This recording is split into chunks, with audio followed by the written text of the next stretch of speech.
As we close this season of Year of Handicrafts, it feels like we've completed a journey that is as much about memory as it is about discovery.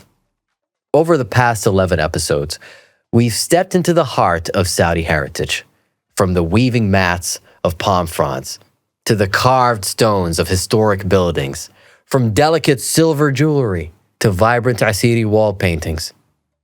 Each episode has been more than an exploration of a skill. It has been a conversation about identity, about the values embedded in materials, and about how culture is expressed through hands as much as through words.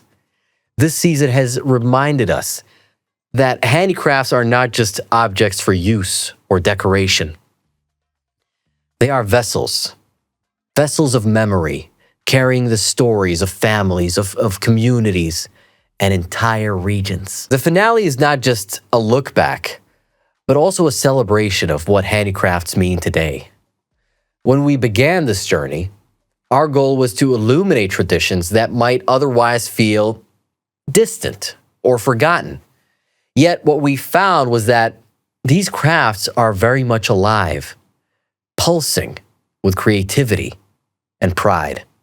They are part of Saudi Arabia's transformation, balancing heritage and modernity, preservation and innovation.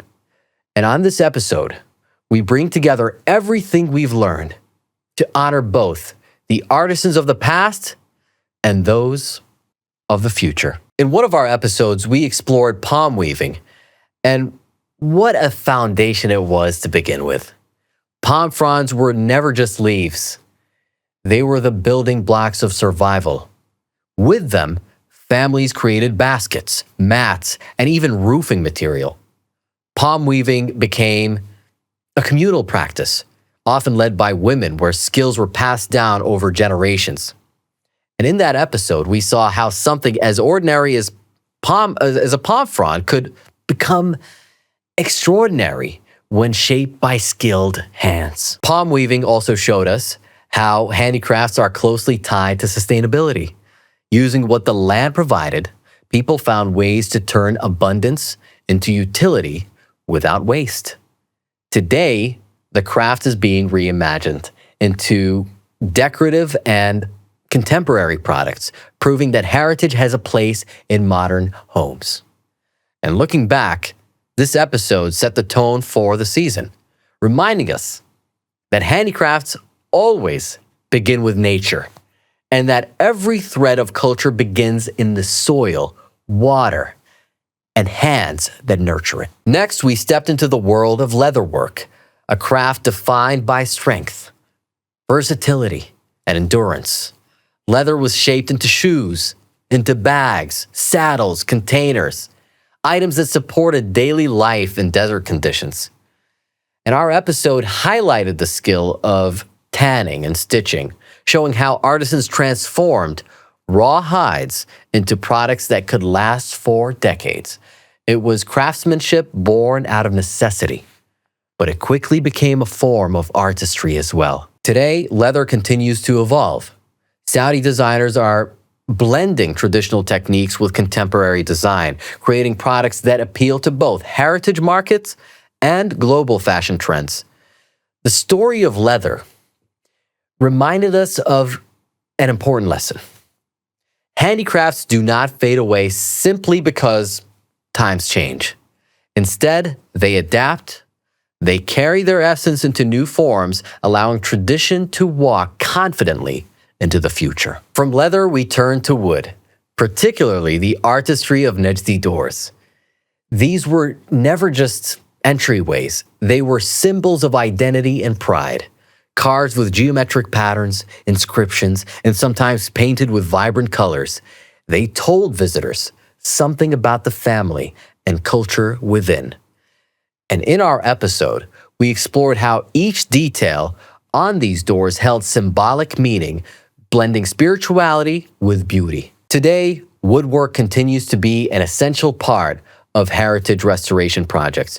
Across the Kingdom of Saudi Arabia, traditional wooden doors and window frames are being preserved or recreated, not only as architectural features, but as cultural statements. Revisiting this craft in our finale, we recognize how something as simple as a door can represent both protection and welcome, tradition and creativity, function and art. Our season also looks into the world of stone carving, perhaps the most enduring craft of all. From millstones that ground grain to massive stone structures that still stand centuries later, stone was a material of permanence. Carving stone required patience and immense skill, as every mark was irreversible.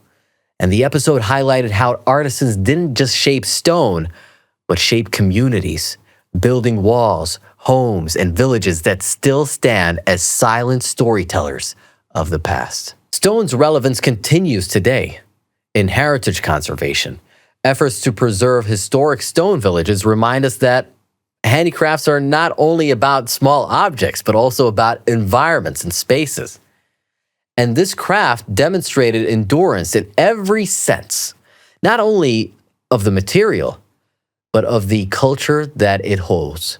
To revisit stone in our finale is to honor the resilience of Saudi heritage itself. Another highlight of our season was the episode on textiles, particularly the vibrant patterns of al-Qitt al-Asiri.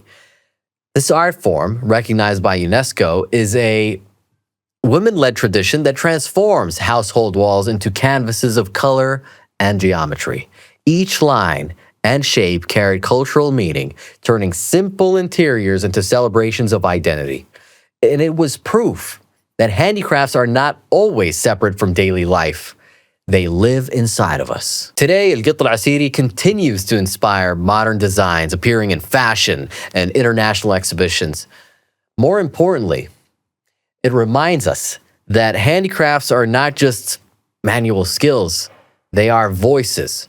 In this case, the voices of women who carried culture through art, ensuring its continuity for generations. Revisiting this craft in our finale reminds us that handicrafts are expressions of community, belonging, and pride. We also explored the timeless art of pottery, clay, shaped by hand and hardened by fire, became vessels for food, for water, and storage. Pottery is one of humanity's oldest crafts. And in Saudi Arabia, it connected people to essential elements, earth and water. Our episode revealed how pottery was both functional and artistic, with shapes and designs that reflected cultural taste and creativity. Pottery today is experiencing a renaissance. Modern artisans are reviving traditional techniques while introducing new forms for contemporary audiences. In heritage markets, you can still find clay pots used for cooking and serving and standing alongside modern reinterpretations displayed in galleries. I mean, pottery symbolizes continuity, a humble material carrying cultural meaning across centuries. No season about handicrafts would be complete without jewelry and metalwork. In our episode, we explored how artisans worked with silver, gold, and bronze to create ornaments that went far beyond beauty. Jewelry was a marker of identity, a marker of wealth, and sometimes protection, passed down as heirlooms through families and tribes. And each piece carried stories, carried traditions, and meanings that words could not capture. Today, Saudi jewelry designers are making waves internationally by combining traditional motifs with contemporary aesthetics. And this shows how heritage is not static. It can be dynamic, can be stylish, and relevant in today's fashion world. Jewelry remains a symbol of personal expression, but it also stands as proof of cultural endurance. Revisiting this craft reminds us that handicrafts speak to both the intimate and the universal. One of the most inspiring episodes about modern revival initiatives, particularly Madrasat al-Dira in Al-Ula. This program demonstrated that handicrafts are not frozen in the past. They are actively taught, adapted, and celebrated today. Young people are learning weaving, jewelry making, pottery, and more, ensuring that the chain of tradition remains unbroken. Such initiatives also provide economic opportunities, turning heritage into a livelihood by encouraging artisans to innovate while respecting tradition. These programs keep crafts alive and they keep them relevant. And this episode reminded us that culture survives when it's practiced, not just remembered. In the finale, it stands out as a beacon of hope for the future of handicrafts in Saudi Arabia. As we bring this season to close, it is clear that what we've shared was never just about crafts. It was about identity. It was about heritage and pride. From palm weaving to leatherwork, from Najdi doors to stone carving, from al-Qitt al-Asiri to jewelry, and from pottery to modern revival programs, we have seen how Saudi handicrafts form a living mosaic of creativity. Together, these crafts tell a story of resilience and adaptability, a story that belongs to every Saudi citizen and to everyone who values culture. But this is not the end. Handicrafts continue to evolve, and their stories continue to unfold. The Year of Handicrafts may be marked on a calendar, but its lessons will last far longer. This finale is a celebration of artisans past and present, of communities that keep traditions alive, and of the listeners who joined us on this journey and the people watching. Heritage is not just about remembering, it's about carrying forward. And as we close this season, we do so with gratitude, with pride, and anticipation for what the future of Saudi handicrafts will bring. Thank you for joining us on this journey. The sound of Arabia.